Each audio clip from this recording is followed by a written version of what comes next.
Welcome back. Now we have the structure, we have the columns. Let's have a deeper look into the different options that we have within the actual tasks.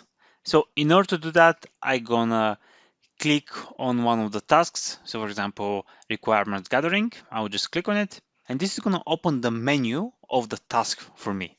Now what we have here. First, at the top, we have the hierarchy where this task is at. From this menu here, where we have analysis, you can actually move the task to the next group. So if I click here, it's going to move it to development. That's not something that I want to do. From this button, you can set it to complete. From here, you can see who's assigned to this task, and I can assign other people as well. Here I have the priority. Here I can change it to be publicly shared.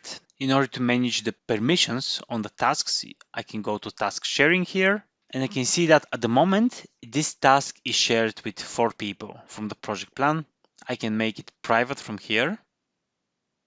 This way, the task is going to be available only for me to see. And this is a great option of ClickUp that you would not see in many of the other project management tools, where you can have individual tasks private to you only. Okay, I'm going to make it public again to the list.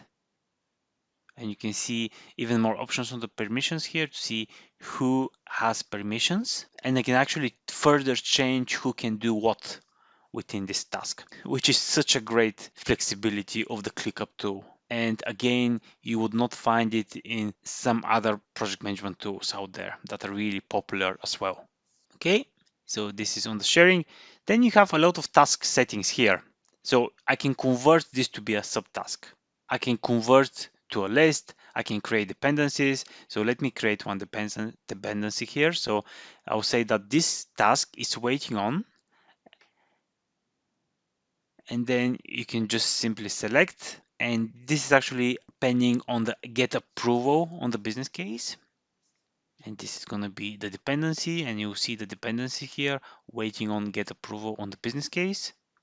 From here you also have some other options to duplicate the task, to move it, to merge it. You can save it as a template from the template center. Custom fields, I can add new custom fields here if I want to track something else on this task. I can add it to favorites, and again I have option for the sharing and permissions. From here I can see when this task was created, I can see whether there's some time tracked on it and when this is due. And here I can have the watchers. So if I want to have someone else receive all the updates about this task, even if they're not the owner of the task. So for example, if I want Sarah to receive every single update made to this task, I can just put her on the watcher list here. So you will now have 2 watchers here. And then here, this is the panel that's going to provide you the full list of all the changes done to this task. And everything's tracked. So if I click on 6 more updates here, I can see all the updates that I've just done, such as adding a watcher and etc. On the left, you can have the description here or what needs to be done. Gather the requirement for the website feedback form from the following stakeholders, and you can list them and etc. Then you have the other columns here where you can amend the progress, you can amend the budget. Here we have the subtasks.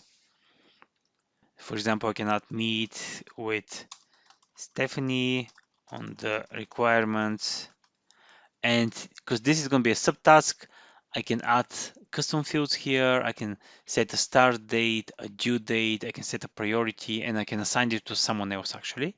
So let's say I set a due date here, and this due date is going to be 9th. I'm going to save this task, and now I have my first subtask here, and you can let me assign it to someone, to Sarah, for example. And this is how you create subtasks. Let me create one more. Meet with Peter on the user interface. That's going to be John, priority high, and the due date is going to be 12th, for example. And this is our second subtask. You can also create a checklist here. User interface, content,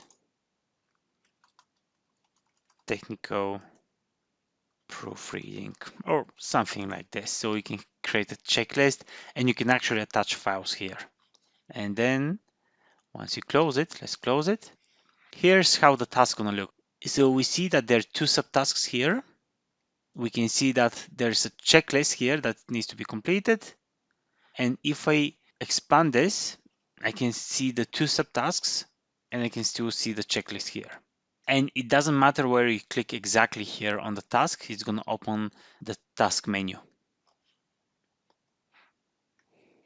And here's the dependency, waiting on dependency, and you see that there's this other column here, which is showing that this is a blocking dependency, that this is blocking requirements gathering. So as you see, ClickUp is great in terms of task options because you have a lot of flexibility on how to handle tasks. You can create dependencies, you can create really flexible viewing permissions, which is a big plus, and pretty much track absolutely everything that you need within the tasks. I definitely think ClickUp is one of the best project management softwares when it comes to flexibilities on tasks. So let's now proceed to the next lesson.